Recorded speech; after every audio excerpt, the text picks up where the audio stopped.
Coach Witherspoon and Kahleah Coppers both spoke out about the trade that sent Kahleah Coppers to the Phoenix Mercury. We're going to talk a little bit about that. We're also going to talk about Caitlyn Clark coming to the WNBA and the Las Vegas Aces break a record. We're going to get into all that and more right after this. Welcome to Chicago Sky Central, and here's your host, Haize. What's going on, Sky fans? Welcome to another episode of Chicago Sky Central, your number one spot for everything Chicago Sky related. I'm the host, Haize, but more importantly, you guys can follow the channel at Chicago Sky Pod on every social media platform we happen to be on, which is basically just Twitter, and I refuse to call it X, so it is what it is there. But let's go ahead and get into this content. So, Coach Spoon has actually talked out about, the trade that sent Kahleah Coppers to the Phoenix Mercury, and, I understand her mindset on it. We're going to get into the quote. She said this: "My philosophies are not predicated on whether you get a big free agent or you don't. It's predicated on who's on the roster. So to say rebuild, my language is a little different. I'm definitely not using rebuild. That's not what we're doing." Now, that goes against the common thought. You traded away your best player in Kahleah Coppers. Most people are looking at that as a rebuild. You got a draft pick back for her. You then traded more players to get another draft pick. And now the Chicago Sky have the 1st and 9th pick in this upcoming first round of this draft. Now, that is picks that the Chicago Sky can absolutely do a lot with. And so, when you look at that, also what the Sky currently have right now as far as on their roster, yeah, there's some talent there. We already know that this is a talented roster. There's no doubt about that, right? And it's number 3 and number 8 pick. My bad. It's number 9. I'm thinking Chicago Bears. So these are picks that the Chicago Sky can do a lot with to really rebuild and reshape their roster. If they get the right pieces, this Chicago Sky team could definitely, I'm not going to say anybody's going to expect the Chicago Sky to make some noise or anything like that, but they can do enough at least to go ahead and have a foundation to build this team off on. And that's what the biggest thing right now that Sky fans are looking for is, what is that clarity for the Chicago Sky roster? What is that next wave going to be like? What are we trying to do? We brought in a former Chicago Sky player and a vet in Diamond DeShields. We still have players like Dana Evans, who I'm sure that Spoon is going to rely a lot heavily on as well coming in this. Elizabeth Williams is still on this roster. Isabel Harrison coming back from injury is still on this roster, right? So we have a lot of Kennedy Carter's on this roster, right? So we have talent on this roster. And that's something that you still want to. Marina Mabry's still on this roster as well. This is a team that can, depending on what they do in this draft and what talent they get back, it definitely is going to go a long way in kind of dictating how this roster is viewed and how the direction is, how quick of a rebuild it seems like the Chicago Sky are going to be on for this rebuild. And, I get it, and I love the mindset that Coach Spoon has when it comes to this team. I love the mindset. Basically saying that she's not going to coach this team any differently. Her expectations of hard work, determination, execution, that's all going to stay the same regardless of who and what the faces on this roster are. But talent level does dictate a lot in the WNBA, especially when you don't have that many teams in the league. Yeah, you can go from worst to a playoff team to damn near a contender with the right moves and the right development, and that's what we're waiting to see what's going to come along for the Chicago Sky team. This team has still, like I said, a lot of talent on it. When you look at Elizabeth Williams and Isabel Harrison, I'm really excited to see what that front court can look like, because I was excited to see last year, and we really didn't get to see it. You still got Dana Evans, who's going to step up maybe to a larger role depending on what you do in the draft. Marina Mabry gave a lot for the Chicago Sky last year as well. And, there are some concerns as far as the chemistry with her, Courtney Williams, and Kahleah Coppers. You've now cleared that all out, basically, right?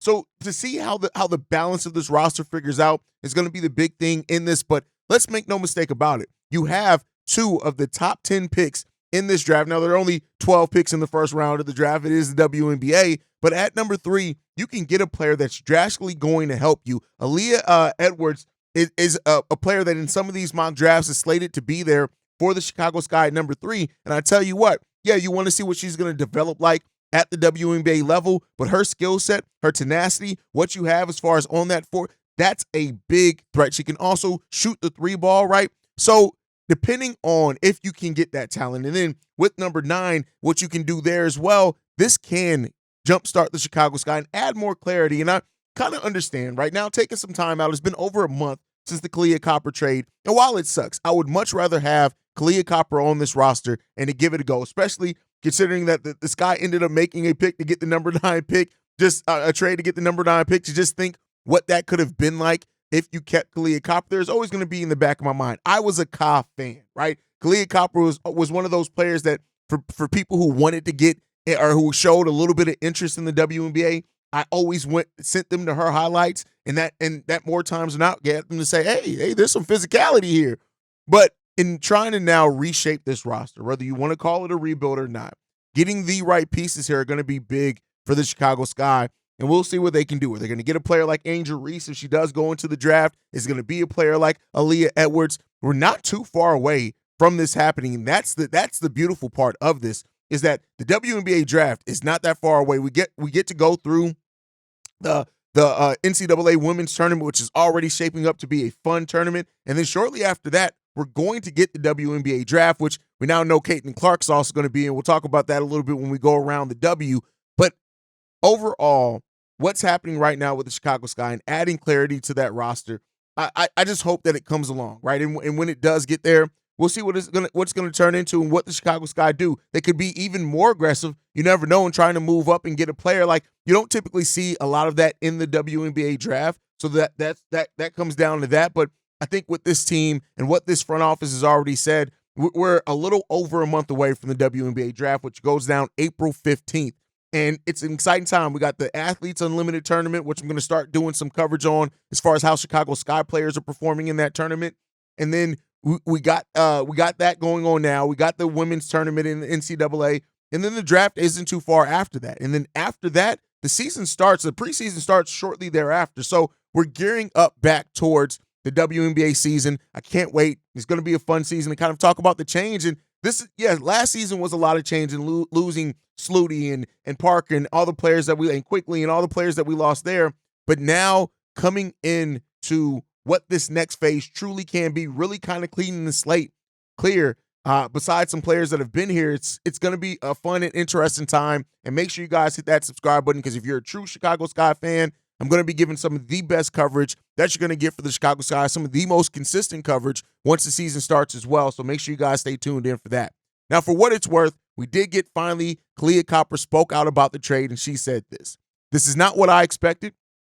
I'm just glad that we were able to come to agreement and both come out with a win-win situation. I think it was what's best. I'm super excited, something I've never experienced, and I think it's important to invest in women. Invest in women, you see the results come out of it. People want to play there. People want to come and be a part of something special like that. But like I said, that's something I've never experienced. So seeing those plans and seeing what's in the works, I'm excited to be able to be there. So Kahleah Coppers, kind of making it clear without saying it, she didn't necessarily request this trade. I fully believe, and I even said then, I do think that with the way that the trade went down, with the fact that Kyle was there sitting next to Coach Spoon when she was hired, and even talking about wanting to make sure the GM was locked in and stuff before she signed her contract extension, I really feel like the offseason, the Chicago Sky surveyed it, took a look at how quick they thought they can get this team to being where they wanted to be with the assets that they had and the interest around free agents coming to the team. And they sat down and had a conversation with Kahleah Coppers, and that conversation led with both sides understanding that it probably wasn't going to be as fruitful. And rather than Ka spend years, for a team, giving her all for a team that's just going to be a first-round playoff exit or even miss the playoffs, so to say, they made the decision to go ahead and part amicably. And so, it sucks that it happens with sports, especially with a player like Kahleah Coppers, who we saw rise up to finals MVP here, being a member of the Chicago Sky. But sometimes you have to make a decision to save the future of your franchise. And with James Wade giving up as many assets as he gave up to build that team on the fly last year after losing so many players, this front office was sitting in a place where they didn't have a lot of future assets coming in because of that was what was sent out. And the new GM and new coach and everything probably sat down and said, hey, let's clear the slate here. Let's try to put our imprint on the team. It's going to suck. It's going to be tough for the fans and for the players.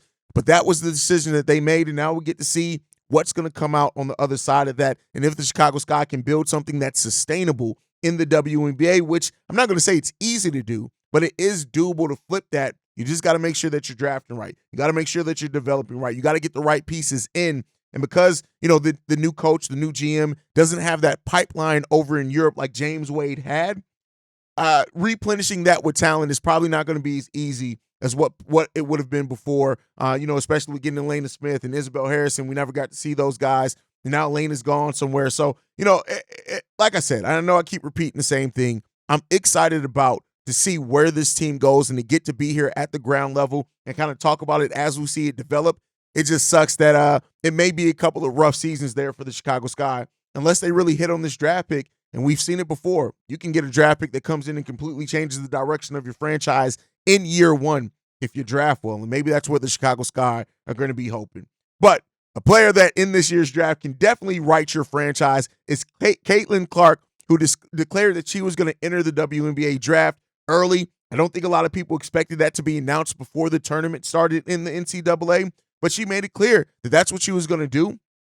Some people even thinking that she's going to be taking a hit because of NIL money and the amount she can make at the collegiate level versus coming to the WNBA. But reportedly, she's going to be able to still make some of that. So, I'm not the cap analyst and the NIL specialist here. I'll try to up that part of my game as well. But Caitlyn Clark is declaring for the draft, and the Indiana Fever, unfortunately, which you guys know I'm on my narrative of Sky versus Fever rivalry. Well, this is going to take a bit of a hit because if they get Caitlyn Clark has the chance to come in and do what Candace Parker did before, be MVP in that rookie year because her scoring, I think that's going to translate pretty well in the WNBA right away. And she said this, I think it's something I'm ready for, and that's why I decided to make this move.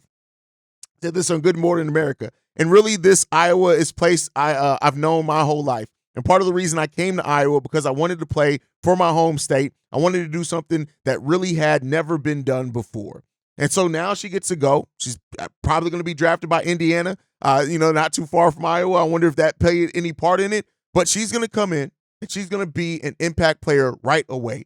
32.2 points per game at Iowa. That's going to translate very well. And now people are going to be asking, can she do what Candace Parker did before and having an MVP winning rookie season? And that was Candace Parker did that in 2008. So can that be done again by Caitlyn Clark? Remains to be seen, but this is a big thing for women's sports, big thing for the WNBA. The WNBA has to be ready to be in a position to market these players because I tell you what, they're coming in with some of the best marketing that you're ever going to get for a women's athlete coming into the WNBA. And so the WNBA needs to be ready for this because that star power that she has, that gravitas that she has, if you don't market it well, people are going to forget about it. People will forget about it. And so that's an unfortunate side effect of where the WNBA currently is. And hopefully this can be something that helps bring the league up as well. And as we just see such a big talent influx in the WNBA over the last couple of years, Caitlyn Clark is really going to be the icing on top of the cake with that. But like I said, this draft can potentially be a really deep draft at the WNBA level. And you don't typically use words like generational a lot with WNBA drafts, but Caitlyn Clark has the potential to be that. And Angel Reese to a degree as well, Aaliyah Edwards, like these are players that absolutely have bright futures that can affect the way that women's sport is looked at, but the WNBA has to be ready to match that energy and keep that interest up because if they don't, it's going to be tough. It's going to be a long, hard road, and they're not going to get the attention that these ladies rightfully deserve in coming into the professional sport that is the WNBA. Cameron Brink's another one. Like, it's going to be fun to watch. It's going to be a really fun thing to watch how this kind of ups, if it does, right? I'm not saying for sure that it will, but if that does up kind of the view of the WNBA and you get that nature of competition, WNBA did a terrible job last year at the draft building off the hype that was that women's tournament. Hopefully they do a better job this year. Let's see.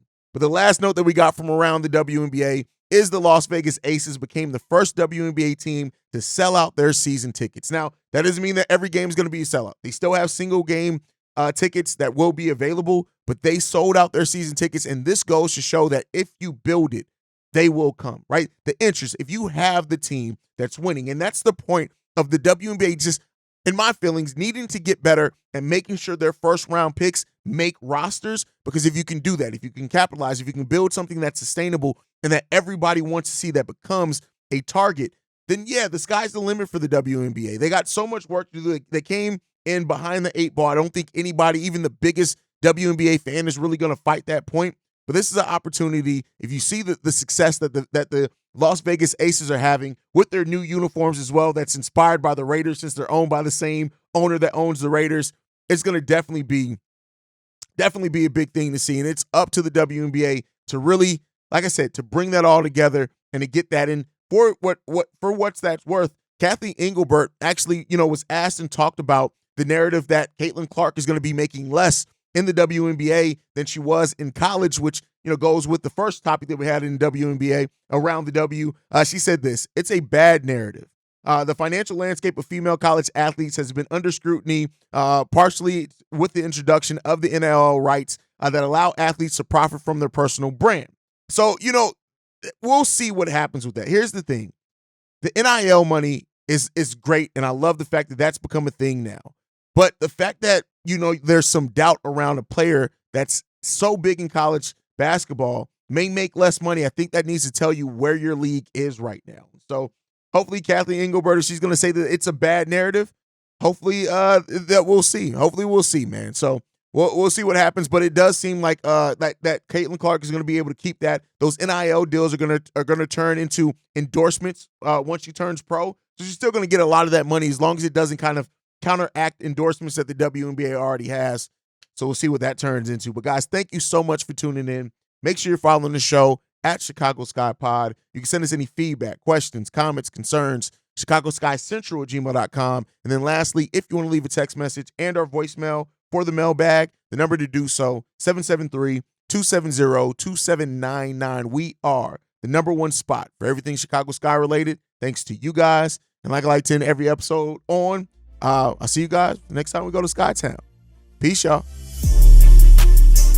This has been a presentation of the Break Media.